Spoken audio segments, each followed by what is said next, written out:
தென்னாடுடைய சிவனே போற்றி, எந்நாட்டவர்க்கும் இறைவா போற்றி. நேயர்கள் எல்லாருக்கும் வணக்கம். இந்த வீடியோவில் நீங்கள் அவளோட கேட்டுக்கிட்டு இருந்த, எதிர்பார்த்து காத்துக்கிட்டு இருந்த புத்தாண்டு ராசி பலன்கள் 2026 வருடம் உங்களோட ராசிக்கு என்னென்ன நன்மைகள் நடக்க போகுது, நீங்கள் எதெல்லாம் கவனமாக இருக்கணும், எதை செய்யலாம் எதை செய்யக்கூடாது, இப்போ இருக்கக்கூடிய நிலைமை மாறுமா மாறாதா, எங்களோட வாழ்க்கை பிரச்சனை, நாங்கள் ஏதாவது பண்ணணும், ஏதாவது சொல்லுங்க ஜோசியரை, இப்படி பலவிதமான எதிர்பார்ப்புகளோட நீங்கள் கேட்டுக்கிட்டு இருந்த புத்தாண்டு பலன்களை நம்ம துல்லியமாக உங்களுக்கு கொடுக்க போகிறோம். அதாவது நிறையா நேயர்கள் ஜோசியரை நீங்கள் சொல்கிற கெடுதல் எல்லாமே நடந்து போகுது, ஆனால் நல்லது மட்டும் நடக்கிற மாதிரியே தெரியலையே ஜோசியரை அப்படின்னு கேட்டுக்கிட்டு இருந்தாங்க. அவங்க எல்லாத்துக்குமே ஒன்று சொல்லிடுறேன், உங்களுக்கு நல்லது நடக்கணும் அப்படிங்கிறதுக்காக சில பரிகாரங்கள் அப்படிங்கிறதையும் நாம் சொல்கிறோம். அதை பண்ணினீங்க அப்படின்னா கெடுபலன்கள் குறைஞ்சி நல்லது கூடுதலாகவே நடக்கும்.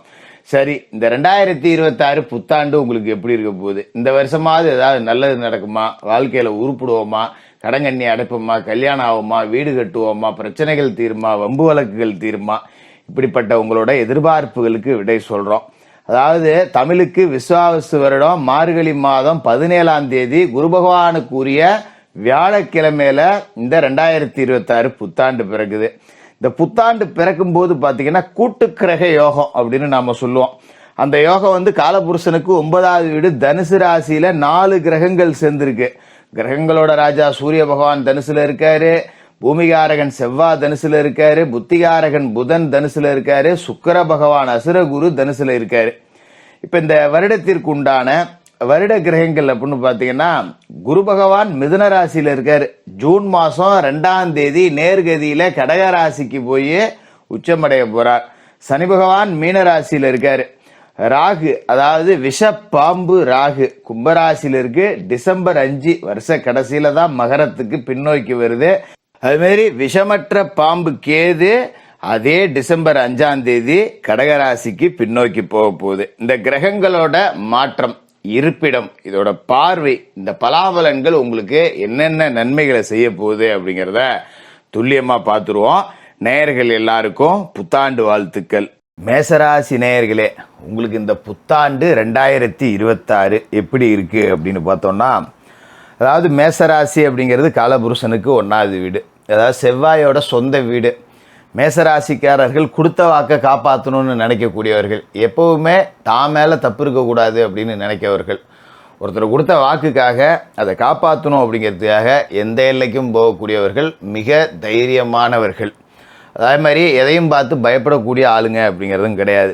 ஒருத்தர்கிட்ட ஒரு கடன் வாங்கியிருந்தோம், ஒரு 10ஆம் தேதி கொடுக்குறேன் அப்படின்னா அந்த 10ஆம் தேதிக்கு முன்னாடியே கொடுக்கக்கூடியவர்கள். அதே மாதிரி 10ஆம் தேதி கொடுக்க முடியல அப்படின்னா கடனை வாங்கிக்கிட்டு கடங்காரம் ஃபோன் அடித்தா ஃபோன் எடுக்காமல் இருக்கிற ஆளுங்கெல்லாம் கிடையாது. 9ஆம் தேதியே ஃபோன் அடிச்சிடுவாங்க, அப்பா நாளைக்கு தரேன்னு சொன்னேன், கொஞ்சம் வர வேண்டிய பணம் வரல, இன்னும் ஒரு 2 நாளைக்கு பொறுத்துக்க நான் வேறு ஏதாவது ரெடி பண்ணி கொடுத்துட்றேன் அப்படின்னு தாங்கிட்ட ஒருத்தன் நாக்கு மேலே பல்ல போட்டு பேசிடக்கூடாது அப்படிங்கிறதுக்காக தானே இறங்கி போய் முன்கூட்டியே அதுக்கான விளக்கத்தை கொடுக்கக்கூடிய அக்மார்க்கு யோக்கியவான்கள் அப்படின்னு சொல்லலாம். அப்படிப்பட்ட மேசராசிக்காரர்களுக்கு இந்த வருடத்தோட தொடக்கம் அப்படிங்கிறது ரொம்ப முக்கியம். ஏன்னா 7.5 சனி அப்படிங்கிறது உங்களுக்கு நடந்துக்கிட்டு இருக்கு. அதுவும் விரய சனி அப்படிங்கிறதால காசு கண்ணாபுண்ணான்னு செலவாகிட்டு இருக்கு. செஞ்சுக்கிட்டு இருக்கிற தொழிலில் வருமானம் இல்லை. கடன் இருக்குது, எப்படி அடைக்க போகிறோன்னு தெரில. ஒரு 1 லட்சம் கடன் வச்சுருக்கேன், ஆனால் நமக்கு மாத வருமானம் அப்படிங்கிறது குடும்பத்தை ஓத்துறதுக்கே ஏதோ கையப்பிடி காலைப்பிடி அப்படிங்கிற மாதிரி தான் இருக்குது. இந்த கடன்லாம் எப்படி அடைக்க போகிறோம், என்ன எதுன்னு தெரில. நம்ம வாழ்க்கை எதை நோக்கி போயிட்டுருக்கு அப்படிங்கிறதே தெரியலையே. விடை தெரியாத ஒரு வாழ்க்கையாகவே இருக்கே. இப்படியே போயிடுமா நம்ம வாழ்க்கை? அடுத்தவங்களாம் நம்ம கூட படித்தவங்களாம் நம்ம கண்ணு முன்னாடியே வீடு கட்டுறான், நல்லபடியாக இருக்கான், எல்லாம் சம்பாரித்து நல்லா இருக்கான். நம்மளும் தான் எண்ணெயை தடவிட்டு மண்ணில் புரள்றோம், ஆனால் மண் ஓட்ட மாட்டேங்குதே அப்படிங்கிற மாதிரி ஒரு விரக்தி அப்படிங்கிறதும் உங்ககிட்ட இருக்கும். கவலைப்படாதீங்க. அதாவது இந்த வருடத்தை பொறுத்த வரைக்கும் பார்த்திங்கன்னா இந்த 7.5 சனி அப்படிங்கிறது எல்லாரும் பயப்படுற மாதிரிலாம் இருக்காது. ஏன்னா மேச வீடு அப்படிங்கிறது, அதாவது மேச வீடு சனியோட நீச வீடு. அதே நேரத்தில் ராசிநாதன் செவ்வாய் எங்கே? மகரத்தில் சனியோட வீட்டில் தான் உச்சமடைவார்.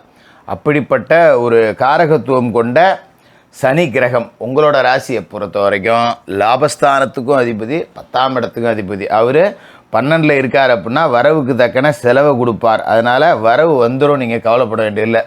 அது மாதிரி 7.5 பார்த்து எல்லாம் பயப்படுறாங்க, பயப்படாதீங்க. 7.5 தான் ஒரு மனுஷனோட வாழ்க்கை, லட்சியம், குறிக்கோள் எல்லாமே நடக்கும். அதுவும் குறிப்பாக 2வது சுற்று 30 வயதை கடந்த மேசராசிக்காரர்களுக்கு இந்த 2026 எல்லாமே சாத்தியம். அதாவது வீடு இல்லாதவங்க வீடு கட்டலாம், திருமணமாகாதவர்களுக்கு திருமணம் நடக்கும், சொந்த தொழில் இல்லாதவர்களுக்கு சொந்த தொழில் அமையும், வேலை செஞ்சுக்கிட்டு இருக்கேன் சரியாக அமையல போகல வர்றாங்க அப்படிங்கிறவங்களுக்கு நல்ல வேலை அப்படிங்கிறதும் அமையும். இப்படி உங்களோட வாழ்க்கையோட லட்சியம் நோக்கம் எல்லாத்தையுமே சனி கொடுத்துருவார். ஆனால் 7.5 சனி உங்களை வாட்டும். என்ன ஜோசியரை இப்படின்னு சொல்கிறீங்க அப்படின்னு நீங்கள் நினைக்க வேண்டியதில்லை. படாத கஷ்டத்தை கொடுத்து ஆனால் பலன் எல்லாத்தையுமே அனுபவிக்க வச்சுருவார். இப்போ ஒரு கல்யாணம் நடக்குது அப்படின்னா கல்யாணத்துக்கு செலவு பண்ணணும். அதன் பிறகு குடும்பத்துக்கு நம்ம வழக்கமாக ஒரு மாதம் 10,000 சம்பாதி செலவு பண்ணுறோன்னா பொண்டாட்டி ஒருத்தி வந்துட்டால் இன்னும் 10ங்கிறத 15 ஆகும். இந்த மாதிரியான அமைப்பு. ஆனால் நீங்கள் குடும்பம் குட்டி ஆயிடுறீங்க. 10 ரூபா செலவு கூட ஆனாலும் உங்களோட வாழ்க்கையில் ஒரு லட்சியம் அப்படிங்கிறத நிறைவேற்றி கொடுத்துரும். திருமணமாகாதவர்களுக்கு 2026 திருமணம் இருக்குது. மேசராசிக்காரர்கள் எல்லாத்துக்கும் 2026 கல்யாணம் அப்படிங்கிறது இருக்குது. எத்தனை இடத்துல பொண்ணு பார்த்த அமையல, எத்தனை இடத்துல மாப்பிள்ளை பார்த்த அமையல, இப்படியெல்லாம் சொல்லிக்கிட்டு இருந்தவங்களுக்கு ஆணோ பெண்ணோ இந்த காலகட்டத்தில் திருமணம் அப்படிங்கிறது நடந்துடும். அதோட முக்கியமான விஷயம், வீடு கட்டலாம், மண் வாங்கலாம், மனம் வாங்கலாம், நம்ம குந்த குச்சின்னு ஒன்று கூட இல்லையடா வாடகை வீட்டில் இருக்கமாடா அப்படின்னு நினைக்கிறவங்களுக்கு சொந்த வீட்டுக்கான அடித்தளம் அப்படிங்கிறத போடலாம். அந்தளவு காசு கொடுக்கும். எங்கேயோ மேற்கொண்டு 10 ரூபா கடன் பட்டாவது வாங்கி விடுவீங்க. கடன் அடைக்க நீங்கள் பின்னாடி கஷ்டப்பட்டு அதை பற்றி கவலை இல்லை. சனி உங்களுக்கு இடத்த கொடுத்துட்றார், வீட்டை கொடுத்துட்றார், குடும்பத்தை கொடுத்துட்றார், குழந்தை குட்டி எல்லாத்தையுமே கொடுப்பாரு. அப்போ உங்களை ஒரு வாழ்க்கையில் முழுமையான மனிதனாக போகிறாரு.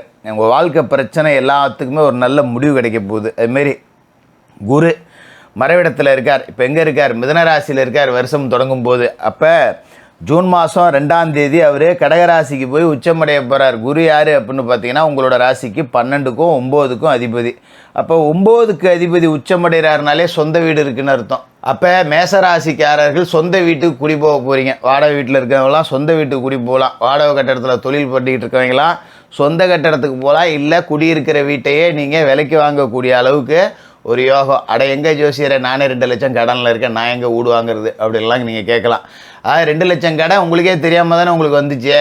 நான் எல்லாமே கரெக்டாக தான் பண்ணேன், எப்படி கடன் வந்துச்சுன்னே தெரில ஜோசியரை, நேரம் சரியில்லை போல இருக்குது அப்படின்னு கஷ்டம் வந்துட்டால் மட்டும் கடவுள் மேலே பழிய போடுறீங்கல்ல, நேரம் சரியில்லைன்னு. அப்போ நேரம் சரியில்லாதப்போ வந்த கடன் நேரம் நல்லா இருக்கிறப்ப அடையும், சொந்த வீடும் கிடைக்கும். அந்த நம்பிக்கை மட்டும்தான் உங்களுக்கு இந்த காலகட்டத்தில் வேணும். அதை முதல்ல கவனமாக வச்சுக்கணும். அதுமாரி குரு 3வது வீட்டிலேருந்து 4வது வீட்டுக்கு பயிற்சியாகி உச்சமடைய போகிறாரு. அப்போ 4ஆம் வீட்டில் குரு இருந்தார்னா அவர் எங்கெங்கெல்லாம் பார்ப்பார்? தாயாரை குறிக்கக்கூடிய இடம் 4. தாயார் வழியில் சொத்து வரும், தாயாருக்கு உடல் ஆரோக்கிய பிரச்சனை இருந்தால் சரியாகும், தாயார் வழியில் எல்லா நன்மைகளும் நடக்கும். சரி, அப்போ குரு எங்கே பார்க்குறாரு அப்படிங்கிறதையும் நீங்கள் கவனிக்கணும். அப்போ குரு உங்களோட ராசிக்கு 8வது வீட்டை பார்க்குறார், உங்களோட ராசிக்கு 10வது வீட்டை பார்க்குறார், உங்களோட ராசிக்கு 12வது வீட்டை பார்க்குறார். 8ல் குரு பார்வை விழுதுனாலே மன உளைச்சல்லேருந்து மீண்டு வர போகிறீங்க, நிம்மதியாக தூங்க போகிறீங்கன்னு அர்த்தம். கடன்பட்டார் நெஞ்சம்போல் கணங்கி நின்றான் இலங்கை வேந்தன்னு சொல்லுவாங்க பார்த்தீங்களா. கடன்பட்டவனுக்கு தூக்கம் வராது, நோய்பட்டவனுக்கு தூக்கம் வராது. இந்த 2 பேரும் தான் தூக்கம் இல்லாமல் தவிக்கக்கூடியவர்கள். அப்போ உங்களுக்கு நோய் நொடி இருந்தாலும் அது அகன்று குணமாகி நிம்மதியாக தூங்குவீங்க. கடன் இருந்தாலும் கடனை அடைச்சிட்டு நிம்மதியாக தூங்கலாம். அப்படி ஒரு அமைப்பு அப்படிங்கிறது இருக்குது. சில பேருக்கு உயிர் பத்தின பயம் கூட வந்திருக்கும். என்னடா இது அங்கே பிடிக்குது இங்கே பிடிக்குது, நமக்கு எதாவது ஆகிடுமா அப்படிங்கிற மாதிரி பயம் கூட இருக்கும். எங்கேயா யாருக்கா ஏதாவது ஒரு வியாதினா கூட நமக்கும் அந்த அறிகுறிலாம் இருக்கிற மாதிரியே இருக்கும் இல்லையா. அதெல்லாம் இதுக்கு மேலே இருக்காது, கவலைப்பட வேண்டாம். அதுமாரி 10ஆம் இடத்துல குரு பார்வை விழுதுங்கிறப்ப சொந்த தொழில் தொடங்க வைப்பாருனால அதையும் செஞ்சு அற்புதமாக கொடுத்துருவார். மிக அற்புதமாக தொழில் வளர்ச்சி அப்படிங்கிறது இருக்குது. 12ஆம் இடத்துல விழுகிற குரு பார்வை சுப செலவுகள் செய்ய வைக்கும். நான் ஏற்கனவே சொன்னேன் பார்த்தீங்களா, கல்யாணம் பண்ணலாம், வீடு கட்டலாம், மனை வாங்கலாம், மண் வாங்கலான்னு இப்படி சுப செலவுகள் அப்படிங்கிறதையும் செய்ய வச்சு உங்களை ஒரு முழுமையான மனுஷனாக மாற்றும். அதுமாரி ராகு கேது பயிற்சி வருஷ கடைசியில், அதனால் அதை நம்ம பெருசாக யோசிக்க வேண்டியதில்லை. இந்த வருஷத்தில் 25 நாளைக்கு தான் ராகு கேது பெயர போகிறாங்க. அப்போ ராகு இந்த வருஷம் முழுக்க உங்களுக்கு 11வது வீட்டில் தான் இருக்கார் அப்படின்னு அர்த்தம். ராகு யார்? அற்புதமான ஒரு கிரகம். அதாவது ராகு சர்ப்ப கிரகங்கள்லேயே ராகு கொடுத்தாலும் கெடுத்தாலும் ராகு மாதிரி செய்ய முடியாது அப்படிம்பாங்க.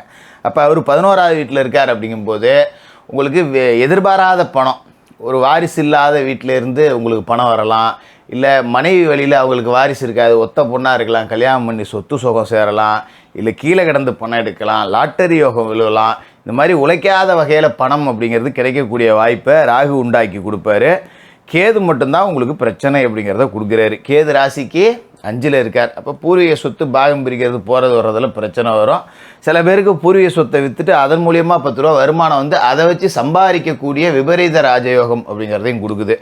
அந்த வகையில் இந்த 2026 உங்கள் வாழ்க்கையில் உங்களோட நோக்கங்கள், லட்சியங்கள், குறிக்கோள்கள், கல்யாணம் ஆகணும், கடன் அடையணும், குழந்தையாகணும், குட்டியாகணும், மண் வாங்கணும், மனம் வாங்கணும், வீடு கட்டணும், வீடு கட்டி குடி போகணும், இப்படி பலவிதமான லட்சியங்கள் எல்லாத்தையுமே நிறைவேற்றக்கூடிய வருஷமாக 2026 புத்தாண்டு அப்படிங்கிறது இருக்க போது.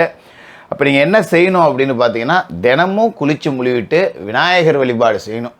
விநாயகரை வணங்கிட்டு தான் உங்களோட அன்றாட வேலைகள் அப்படிங்கிறதே செய்யணும். அதே மாதிரி உங்களோட பிறந்த நட்சத்திரம் ஒவ்வொரு மாதத்துலேயும் வரும் பார்த்தீங்களா, நீங்கள் அஸ்வினியில் பிறந்திருக்கலாம், பரணியில் பிறந்திருக்கலாம், கிருத்திகையில் பிறந்திருக்கலாம். இந்த நட்சத்திரங்கள் வரும்போது அன்றைய தினம் உங்களோட பிறந்த நட்சத்திரம் என்றைக்கு வருதோ அன்றைய தினம் சிவாலயத்துக்கு போய் சிவபெருமானை மனசார தரிசனம் பண்ணிவிட்டு ஏழைகளுக்கு அன்னதானம் அப்படிங்கிறத செய்யுங்க. மிக அற்புதமான ஒரு வருடமாக இந்த வருஷம் இருக்கும். மேசராசிக்காரர்களுக்கு வாழ்த்துக்கள்.